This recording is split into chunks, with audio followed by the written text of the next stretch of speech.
diezmos y vamos a estar platicando un poquito sobre una nueva serie que se titula Inconcebible. Dice Juan capítulo 1, versículos 1 al 8, en el principio la palabra ya existía. La palabra estaba con Dios y la palabra era Dios. El que es la palabra existía en el principio con Dios. Dios creó todas las cosas por medio de Él y nada fue creado sin Él. La palabra le dio vida a todo lo creado y su vida trajo luz a todos. La luz brilla en la oscuridad y la oscuridad jamás podrá apagarla. Dios envió a un hombre llamado Juan el Bautista para que contara acerca de la luz a fin de que todos creyeran por su testimonio. Juan no era la luz, era solo un testigo para hablar de la luz. Señor, te damos tantas gracias esta mañana. Te damos gracias, Señor, porque en medio de nuestra necedad y en medio de nuestra infidelidad, tú mandaste a Jesús a morir por nosotros, que éramos completamente no merecedores de tu gracia y de la salvación. Pero tú mandaste a Jesús, quien se entregó a sí mismo por nosotros. Te damos gracias, Señor, por tu palabra, por tu Espíritu Santo que vino después de Jesús. Y te pedimos, Señor, que esta mañana tu Espíritu Santo sea quien hable, tu Espíritu Santo sea quien esté ministrándonos a nosotros. Atamos todo espíritu de mentira, todo espíritu de división, todo espíritu de falsa doctrina. Y esta mañana, Señor, te pedimos que tu Espíritu reine en cada corazón en este lugar y en los corazones de aquellos que están reunidos alrededor del mundo, Señor, para adorar y exaltar tu nombre esta mañana. Te damos gracias en el poderoso nombre de Jesucristo nuestro Señor y te pedimos, Señor, que tu palabra caiga en nuestros corazones como semilla en tierra fértil para que crezca, florezca y para que nosotros fructifiquemos al 100%. En el nombre de Jesús, amén. Bueno, esta serie se llama Inconcebible, pero ¿qué significa la palabra inconcebible? Porque luego la escuchamos en libros, la escuchamos en películas, la escuchamos en historias. La palabra inconcebible es algo que es imposible de imaginar o pensar. La palabra de Dios dice que los pensamientos de Dios son más altos que los nuestros. Los caminos de Dios son más altos que los nuestros. Y muchas veces el apóstol Pablo está tratando de explicar lo que cree en su concepción, su percepción de quién es Dios y del amor de Dios y llega a palabras humanas de razonamiento humano que no describen la capacidad total del amor de Dios. Él de hecho se centra en y cuál es la altura y la anchura y el grosor y la profundidad. Pero son palabras que tratan de medirlo con términos humanos, pero el amor, la gracia y la misericordia de Dios no son medibles. De hecho, un día vamos a llegar nosotros allá arriba a la eternidad y vamos a estar así de, jamás me hubiera imaginado que fuera a este nivel. Porque Dios es por sí mismo inconcebible. Está el pastor Bruce trabajando dentro de las próximas semanas para que iniciando el nuevo año 2025 se abra una clase de vida cristiana los domingos en la mañana. Va a ser en inglés, pero esta clase lo que van a tratar de hacer es, va a ser una clase de doctrina bíblica y van a explicar ciertos conceptos como la Trinidad, como cómo es posible que Jesús haya bajado a la tierra y haya sido 100% humano y 100% Dios. Nosotros humanamente no nos cabe en la cabeza y no lo podemos conceptualizar porque para nosotros es un concepto demasiado elevado. Ahora sí que como dicen por ahí, ¿no? Nos pasa por arriba, no lo entendemos. Como dicen en una película por ahí, mi cabeza me va a explotar porque es un concepto que va mucho más allá de mi capacidad. Eso es inconcebible, algo que es imposible de comprender o de captar completamente. ¿No le ha tocado alguna vez que está viendo una película, está viendo a lo mejor uno de esos, ¿cómo se llama? Uno de esos programas donde están hablando de algún concepto científico, cómo funcionan las naves espaciales, por ejemplo. Y usted está escuchando aquí a los científicos hablando de que si el átomo y la molécula del no sé qué, y que si la presión, y que si la fuerza centrífuga, y que si la fuerza de propulsión de no sé qué, y usted se queda así de... ¿Y eso con qué se come? Bueno, justamente eso es algo inconcebible para la capacidad personal de ciertos individuos. Digo, uno no tiene los dones y talentos de esos científicos espaciales que diseñan naves y cohetes y todo ese mugrero. El otro término que aparece en el diccionario es algo que es extremadamente improbable o tan improbable o sorprendente que se considera imposible. Hay una canción que canta una pareja joven que he tratado de poner aquí en el set de la alabanza y por una razón u otra el Señor me lo ha impedido, que se llama Dios de lo imposible.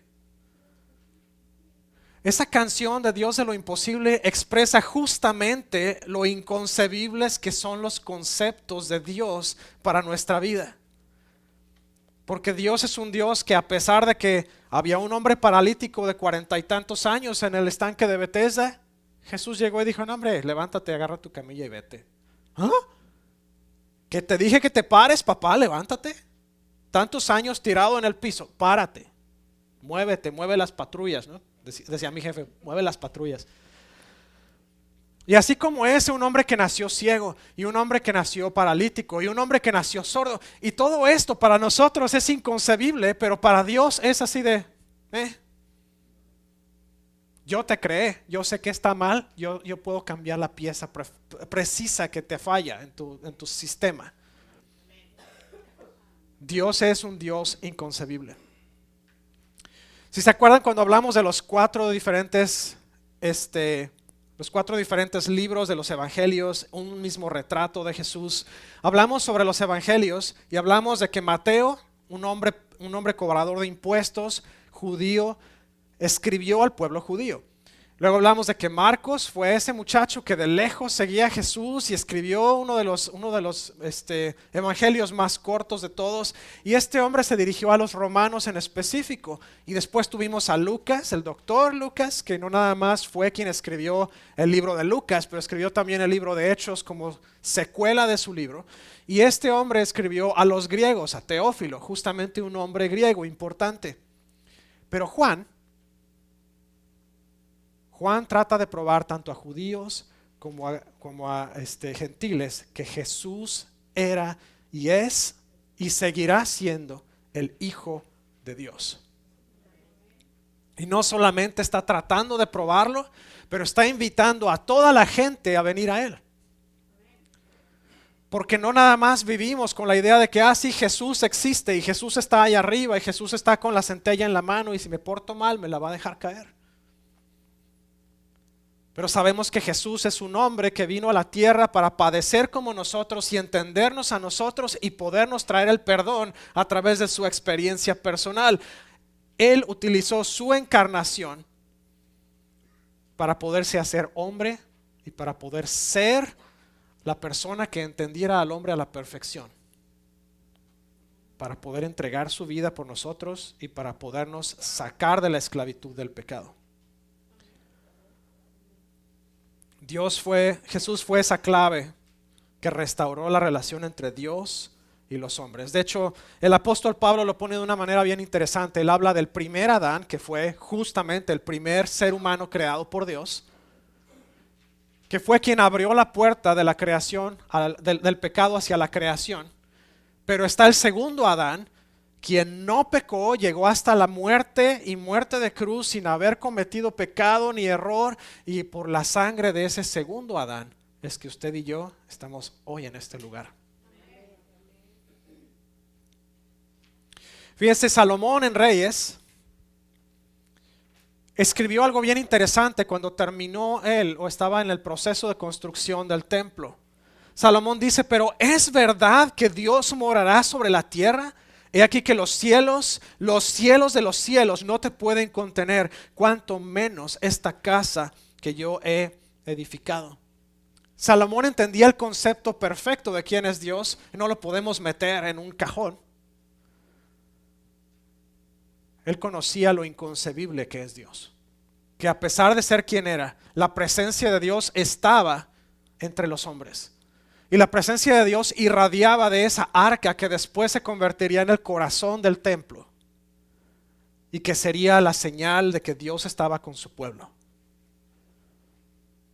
El milagro más grande de todos los tiempos ocurrió cuando ese infinito Dios se convirtió en un pequeño infante, en un pesebre.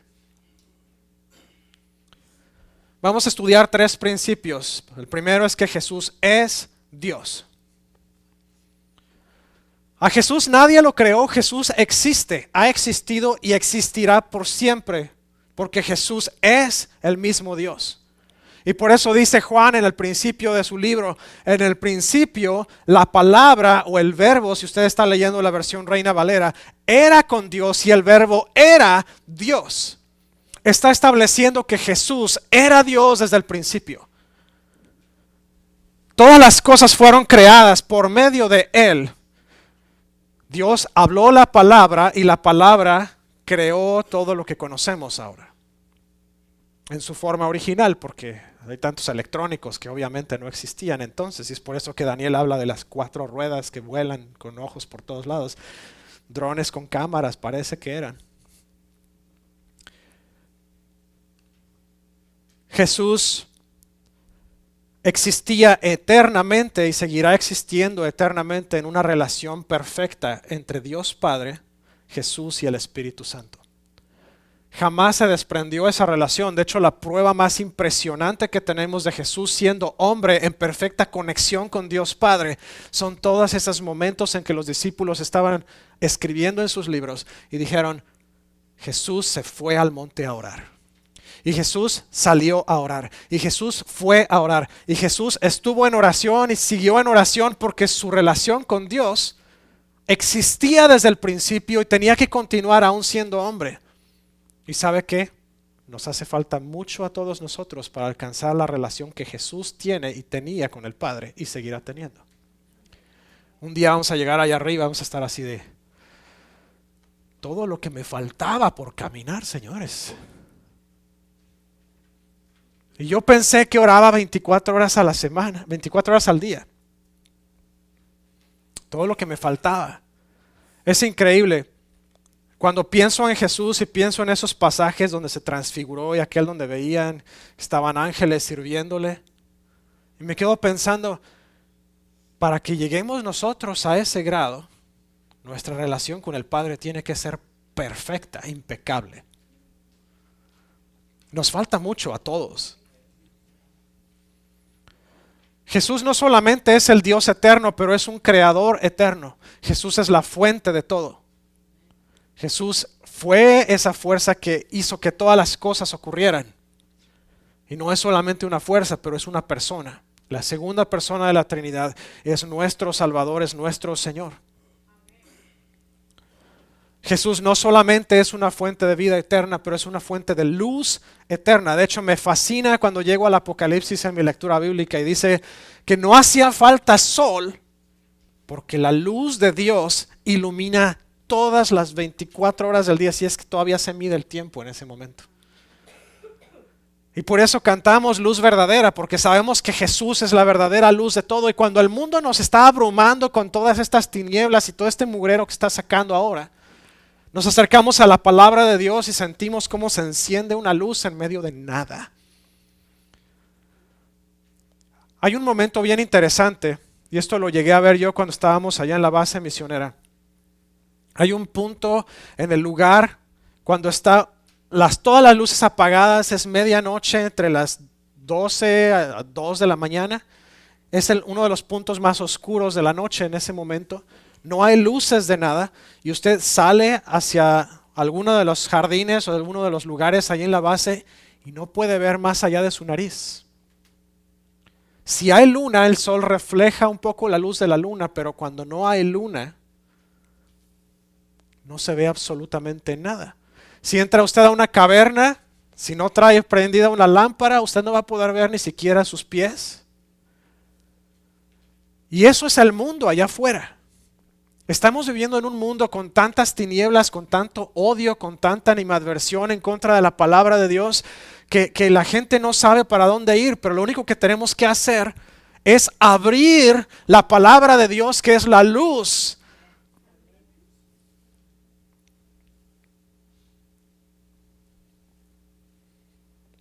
Hablando de palabra de Dios y hablando de luz, nos van a llegar las Biblias que les comenté la semana pasada. Lo único que necesitamos es que usted haga una donación voluntaria.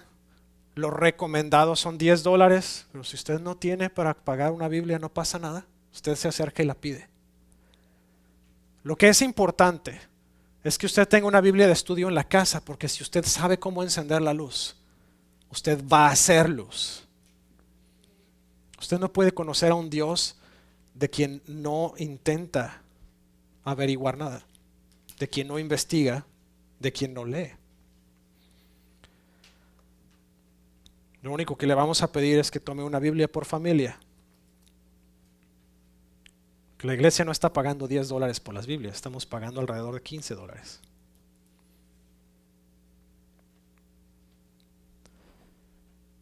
Tome una Biblia, llévela a casa, estúdiela. Estudiar la Biblia no es nada más abrir un pasaje y decir, sale, ya leí mi pasaje del día. Es seguir el plan. Y cuando vienen notas de estudio, lea las notas de estudio. Porque eso le va a ayudar a entender doctrina, teología, y le va a abrir los ojos a cosas que ni se le hubieran ocurrido. Estaba dando una clase para pastores o para estudiantes de la escuela bíblica el otro día. Y terminé la clase, me dijo la hermana Nancy, muy buena clase. Tomé muchas notas que voy a usar para cuando yo dé esta clase. Le dije, pues nada más dime qué otras notas necesitas. Cuando uno prepara para traer aquí para ustedes o para dar clases, uno pasa por 3 o 4 diferentes comentarios y notas de estudio de la Biblia. Porque es importante saber lo que está pasando dentro de la palabra de Dios, basado en gente que se ha dedicado a estudiar la política, la geografía, la sociología, el aspecto cultural. Es importante, porque todo lo que estaba pasando en ese tiempo y la palabra que Dios dio para ese tiempo era relevante. No ha dejado de ser relevante para este tiempo. Pero eso es importante. Jesús es una fuente eterna de luz y solamente vamos a alcanzar a ver la luz si abrimos la fuente de luz, que es la palabra de Dios. El segundo, se los dejé en inglés para que vayan puliéndose en inglés. Jesús vino al mundo. El Hijo de Dios encarnó y vino al mundo, dice Juan 1, versículos 9 al 13. Aquel que es la luz verdadera, quien da luz a todos, venía al mundo. Vino al mismo mundo que él había creado, pero el mundo no lo conoció. Vino a los de su propio pueblo y hasta ellos lo rechazaron. Pero a todos los que creyeron en él y lo recibieron, les dio el derecho de llegar a ser hijos de Dios. Ellos nacen de nuevo, no mediante un nacimiento físico como resultado de la pasión o de la iniciativa humana, sino por medio de un nacimiento que proviene de Dios. ¿Usted quiere conocer el corazón de Dios? Lea sobre Jesús. Jesús es la imagen perfecta de Dios. Jesús es el concepto de Dios. Él caminó sobre la tierra para revelarnos a Dios mismo. Es una revelación completa de Dios. Oye, pero ¿no era Jesús limitado por la humanidad de Jesús? Sí era limitado por la humanidad de Jesús, pero Él mostró la compasión del Padre. Él mostró el amor del Padre. Él mostró la misericordia, la gracia del Padre. Él mostró incluso cómo el Padre también se enoja. Jesús es la revelación perfecta y completa de quién es Dios. Porque Jesús no solamente era un hombre, pero era 100% Dios. Y yo no sé si le ha pasado a usted antes, pero yo me acuerdo de los años de escuela cuando los amigos decían que eran amigos y cuando llegaba el momento de hacer el grupo de fútbol, el equipo para jugar, escogían a todos menos a uno. Yo me acuerdo muy bien. No, tú llévate al Monroy. No, llévatelo tú. No, tú. ¿Saben qué? Monroy ya se va y ahí se ven y de la que se pierden. Porque además yo era el corredor más rápido del equipo. Así que ahí se ven. Ya luego me vienen a preguntar. Así le pasó a Jesús. El pueblo que supuestamente tanto lo esperó y que tanto lo anhelaba y que tanto esperaba la llegada del Mesías, fue el pueblo que lo crucificó.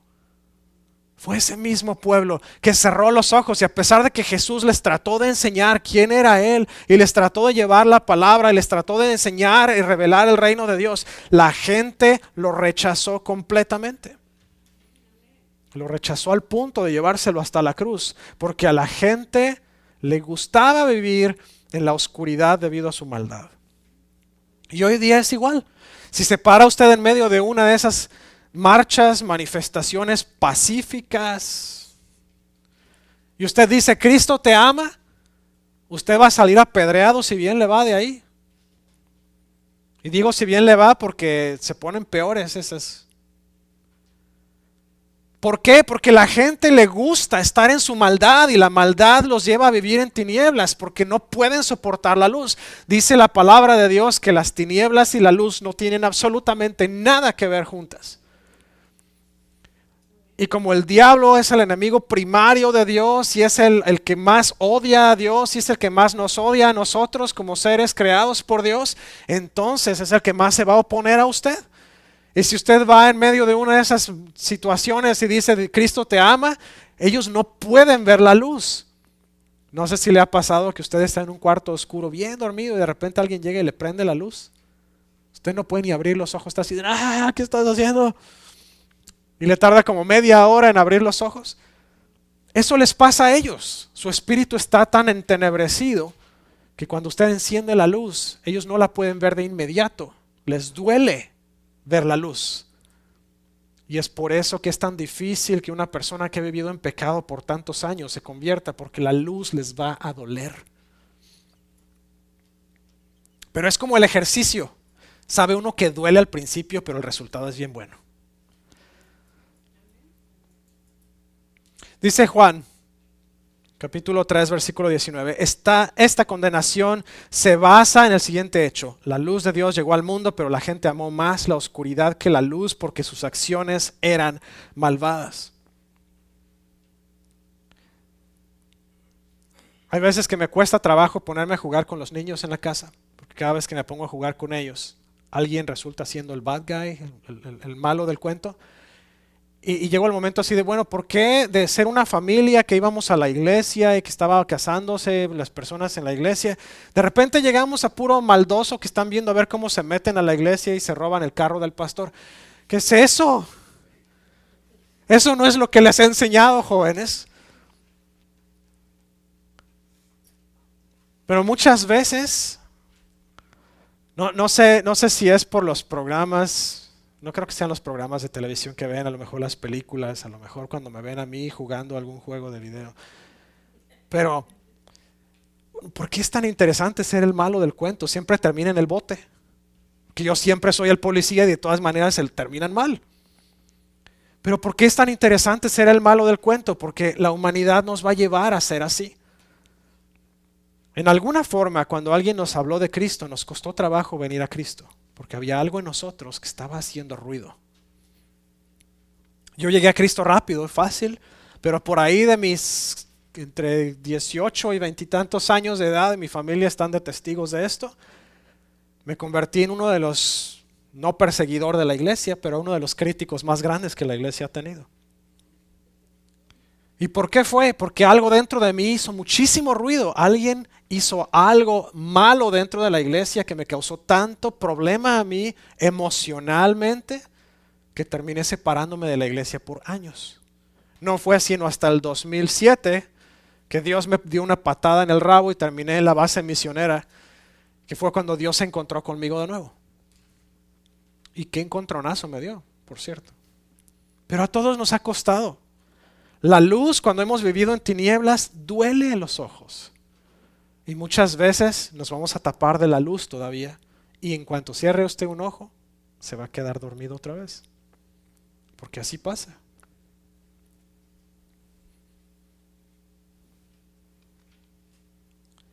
Pero Dios,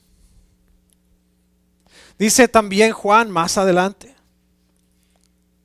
dice que todo el que cree en Él y lo acepta se convierte en un hijo de Dios. Podemos haber estado en pecado, podemos haber estado abandonados, podemos haber estado tirados en la calle, podemos haber estado en prisión, pudimos haber estado en las peores depravaciones del ser humano. Pero Dios, lo único que tenemos que hacer es reconocerlo a Él. Lo único que tenemos que hacer es venir a Él, aceptar a Cristo, creer en Él, y todo el pasado queda completamente borrado. Y Él nos toma y nos hace hijos de Dios. Cuando usted es hijo de Dios, usted no nada más es hijo de nombre. Usted lleva el nombre de Dios marcado en su frente. Y usted es heredero de todo, junto con Cristo. Jesús vino a proveer gracia. Juan 1:14 al 18 dice: entonces la palabra se hizo hombre y vino a vivir entre nosotros. Estaba lleno de fidelidad y amor inagotable, y hemos visto su gloria, la gloria del único Hijo del Padre. Juan dio testimonio de él cuando clamó a las multitudes. A él me refería yo cuando decía: alguien viene después de mí que es muy superior a mí, porque existe desde mucho antes que yo. De su abundancia todos hemos recibido una bendición inmerecida tras otra, pues la ley fue dada por medio de Moisés, pero el amor inagotable de Dios y su fidelidad vinieron por medio de Jesucristo. Nadie ha visto jamás a Dios, pero el Hijo, el único, Él mismo es Dios y está íntimamente ligado al Padre. Él nos ha revelado a Dios. Jesús se hizo como usted y como yo para poder vivir en comunión con nosotros. Mire, muchas veces usted se encuentra en una situación en la que realmente no entiende por qué otra persona está volviéndose loca por lo que está pasando. Y nos pasa a los padres con los hijos. Muchas veces los hijos están volviéndose locos por una situación, están completamente aterrados en alguna esquina, llorando de miedo, o en la noche despertando en medio de la noche gritando. Y no entendemos por qué hasta que en algún momento nos cae la revelación divina y vemos lo que pasó con el niño y por qué está sintiéndose así. Le pasó a uno de mis niños. Vieron en la casa de uno de nuestros amigos una película de las tradicionales de Navidad, de estas viejitas que todavía hasta se escucha el sonido del fonógrafo allá atrás. Y amaneció una noche gritando. Y fue así de: ¿qué te pasa? Ah, es que el bad guy, dice, de la película de Frosty, de Snowman. Y nos quedamos: ¿has visto cosas peores de la película de Jurassic Park y me sales con esto? Y cuando me doy cuenta del aspecto de ese individuo y todo, me quedé así de: bueno, a lo mejor tiene algo de sentido. Y eso fue lo que Jesús hizo al venir a caminar entre nosotros para entender nuestro dolor, para entender nuestra debilidad, para entender nuestras tentaciones absurdas que dejamos a veces que lleguen a nosotros. Y a veces no solamente las dejamos venir, pero las dejamos actuar a través de nosotros. Jesús fue tentado, pero Jesús no pecó jamás. Y con eso Jesús entendió. Y no solamente entendió esa parte, pero entendió la parte del concepto de pasión, concepto de amor filial entre nosotros. Entendió el concepto de por qué la gente odia a alguien. Ah, bueno, pues ve a los fariseos. El Mesías, y se los está diciendo: yo soy del que habló el libro de Isaías. Aquí estoy en carne. No, tiene que ser otro. No, tú no puedes ser. No, tú eres un hijo de carpintero. ¿Y qué dice Isaías? ¿Que iba a venir yo de un palacio real? No, dice que hubiera nacido en un pesebre entre la paja y los animales. Y ahí nació.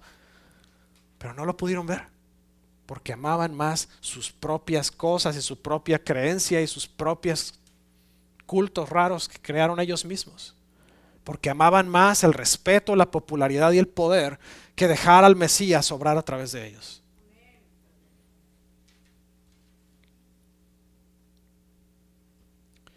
Jesús, a pesar de todo, siguió intentando. Estaba lleno completamente hasta arriba de fidelidad inagotable. Los discípulos estaban: Jesús, ¿qué vas a ir a hacer a Jerusalén otra vez? Te trataron de matar ya una vez. ¿Qué rayos estás haciendo yendo a Jerusalén? Y Jesús dice: tengo que ir, papá. ¿Qué parte no has entendido todavía? Es mi misión en esta tierra ir a Jerusalén y tratar de salvar a los perdidos. Pero Jesús, ¿qué no ves que no te quieren? Todos te pegan, todos te odian. Y Jesús dice: no me importa, tengo que ir. Y todavía Pedro: no, Señor, ¿cómo crees? No vayas a permitir que eso te pase. No. La respuesta de Jesús me fascinó: apártate de mí, Satanás.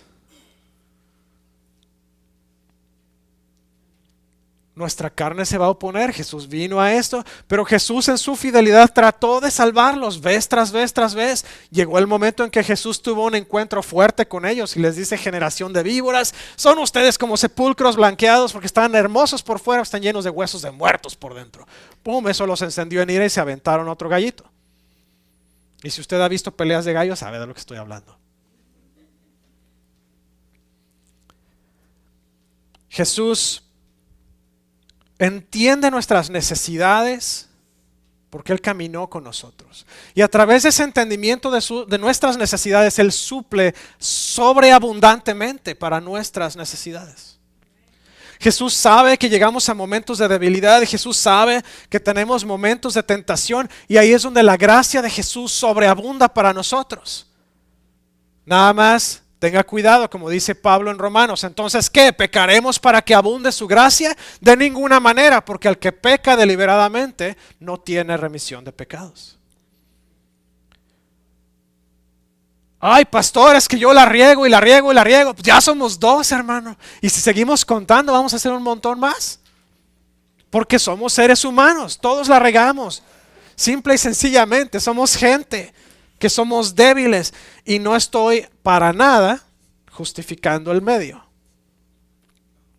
Lo que estoy diciendo es, hermano, si usted la riega involuntariamente, hay perdón para usted. Hágame un favor nada más, por favor, no peque esperando que llegue el perdón. Porque si usted peca con toda la intención de ser perdonado después, es como cuando los niños vienen a uno y le dan a uno la patada al fin que papá me va a perdonar, ¡pum!, en las meras espinillas. Y yo así de: ay, chamaco, pásame la chancla. Ahí ya no hay perdón de pecado. Tú lo hiciste con toda la intención de ver cómo me doblaba hasta el piso, Señor.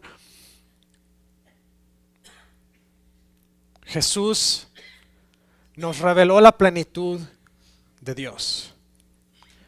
Jesús vino a este mundo y en todo lo que pasó, en todo lo que caminó, Jesús nos mostró la grandeza, la magnificencia, la plenitud de Dios Padre. Y que no solamente está disponible para la gente allá afuera, pero está disponible para nosotros. Dios, en toda su riqueza, en toda su bondad, en todo su amor, está dispuesto a tocar el corazón de usted. Y de hecho, para eso mandó a Jesús a la tierra. Para que a través de la muerte y la resurrección de su único Hijo, usted y yo alcancemos a vivir de la plenitud de Dios. ¿Qué dijo bien la palabra de Dios? Lo dijo Jesús mismo: el Padre no quiere que se pierda nadie. El problema es con nosotros, no con Dios. Que nosotros somos los que a veces burreamos, que a veces nos salimos del guacal, decimos en mi rancho. A los que nos gusta tirar la canica para donde no va. Somos nosotros, no es Dios. Pero Dios, en su infinita bondad y misericordia, nos da de su plenitud a través de Jesucristo. Y dice la palabra que todo aquel que cree en Jesús y que le recibe a Jesús, nos convertimos en hijos de Dios. Y con esto estoy cerrando. Puede ponerse de pie conmigo por unos minutos más. Tenga los elementos de la comunión con usted.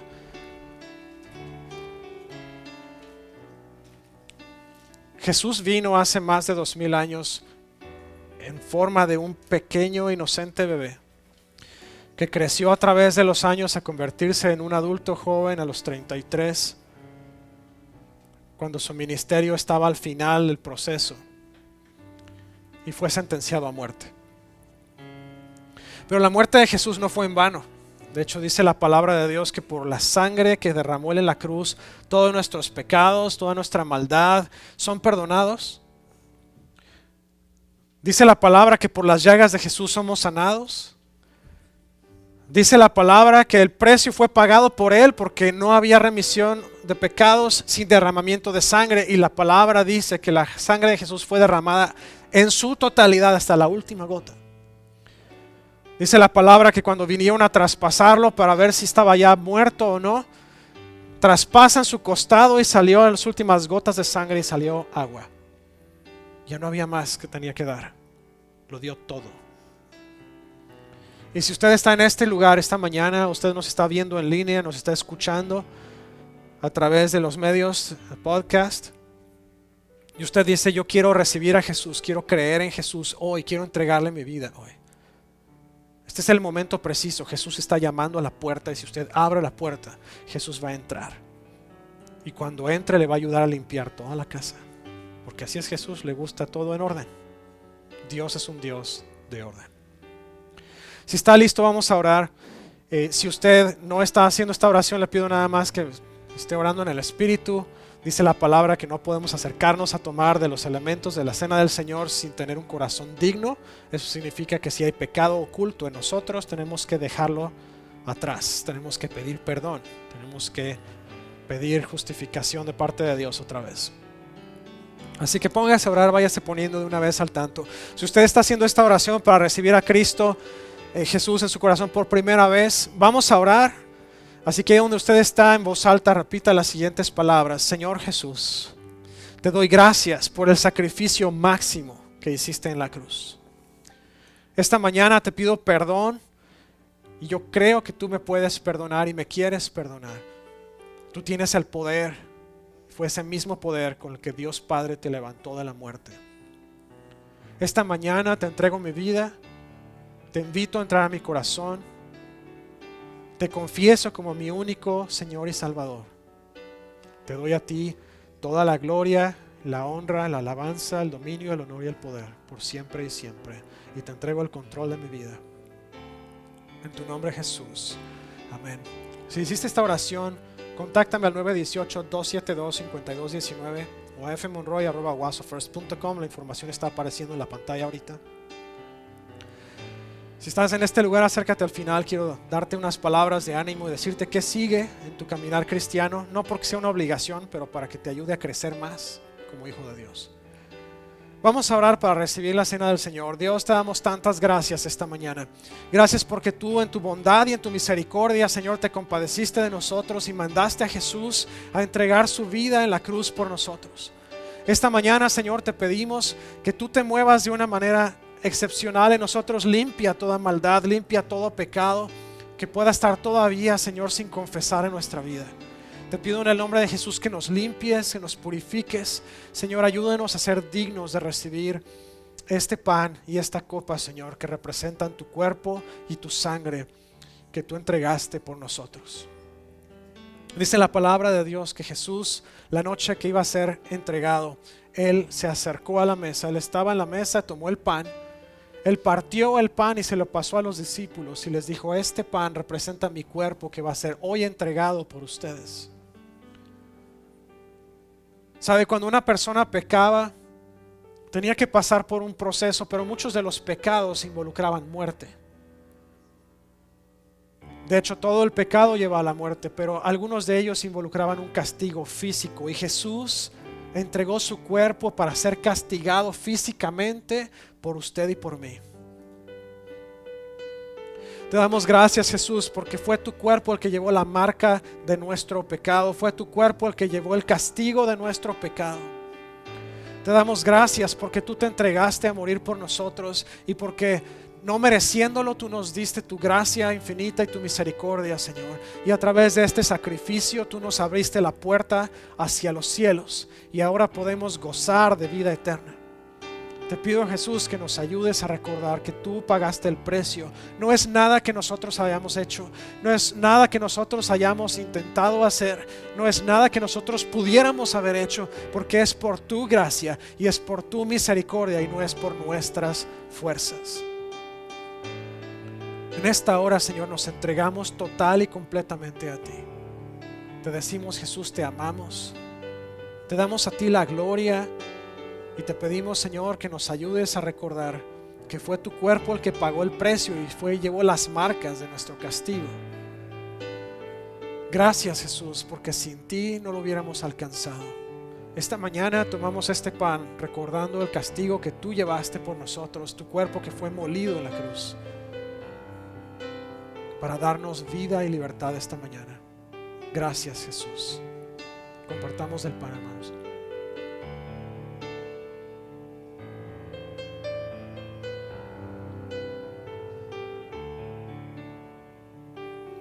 Dice la palabra que enseguida Jesús tomó la copa y la pasó a sus discípulos y les dijo: esta copa representa mi sangre.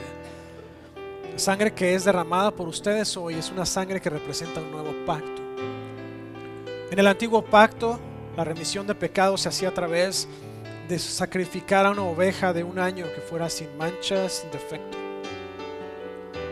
Pero al momento que Jesús derramó su sangre en la cruz, ese sacrificio fue inválido ya, porque Jesús fue el Cordero perfecto, aquel que no pecó. Se entregó por nosotros pecadores para que nuestro pecado fuera borrado, para que pudiéramos vivir en comunión directa con Jesús y con el Padre. Te damos gracias, Jesús, porque esta sangre, esta copa que tenemos en nuestras manos hoy, representa esa sangre de ese nuevo pacto. Esa sangre que fue derramada hasta la última gota para perdonar nuestros pecados, para lavarnos y para justificarnos delante de Dios, aun cuando somos infieles, injustos y pecadores. Esta mañana te damos gracias porque de no ser por ti, hoy estaríamos perdidos en la oscuridad. Esta mañana tomamos esta copa en recuerdo del sacrificio que tú hiciste, Jesús.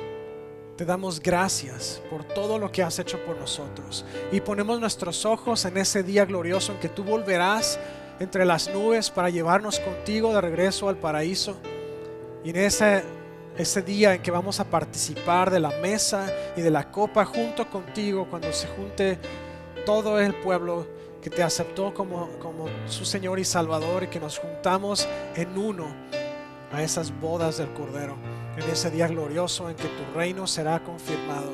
No habrá nada ni nadie que se pueda oponer a ti más, porque habrás terminado con todos tus enemigos. Te damos gracias, Señor, porque tenemos el privilegio de participar de esta copa, de esta sangre. Gracias, Jesús. Vamos a participar de la copa.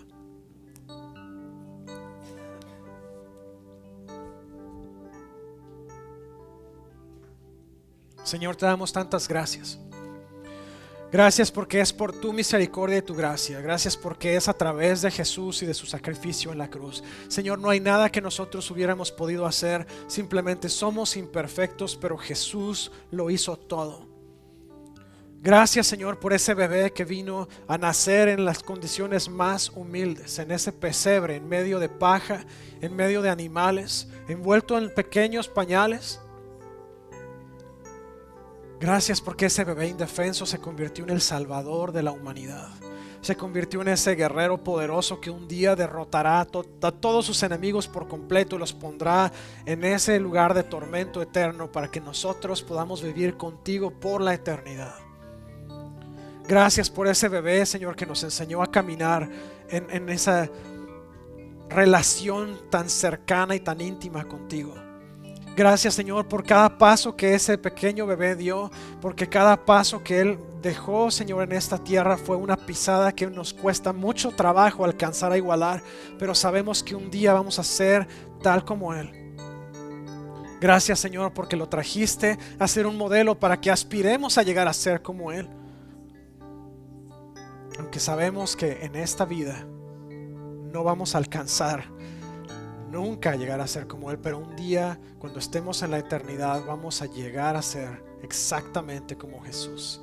Te pedimos solamente que nos ayudes a caminar, Señor, en tu justicia, para que aun cuando no seamos tal cual como Jesús, vayamos creciendo, Señor, hasta parecernos cada vez más como Él. Queremos llegar a ser a esa misma imagen del varón perfecto. Ayúdanos a caminar en esa dirección. Ayúdanos a no apartarnos a derecha ni a izquierda. Que tu vara y tu cayado nos infundan dirección y nos infundan aliento. En el nombre de Jesús. Gracias, Señor. Gracias por cada uno de mis hermanos, por aquellos que hoy no pudieron estar. Te pido que bendigas a cada persona en este lugar. Bendice a aquellos, Señor, que están enfermos o están viajando o están en casa, Señor, por la razón que sea. Te pido que traigas sanidad, traigas a tu Espíritu Santo a sus vidas. Llénales de ti, llena a mis hermanos de ti, Señor. Dales una semana de victoria, y mientras nos acercamos, Señor, a la celebración del festejo del nacimiento de Jesús, ayúdanos a entender que no es los regalos, no es las vacaciones, No son los bonos navideños, no es ninguna cosa de esas lo que celebramos, sino el nacimiento de nuestro Señor y Salvador, que decidió encarnarse como un ser humano para poder entendernos y darnos salvación. Gracias, Señor, en el nombre de Jesús, por todo lo que has hecho, lo que estás haciendo y aún todo lo que está por venir. Te amamos, te adoramos, te bendecimos en el nombre de Cristo Jesús. Amén. Que el Señor me los bendiga y los guarde. Que el Señor bendiga su entrar y su salir, su acostar y su levantar, y haga resplandecer su rostro sobre ustedes y los llene de paz hoy, mañana y siempre.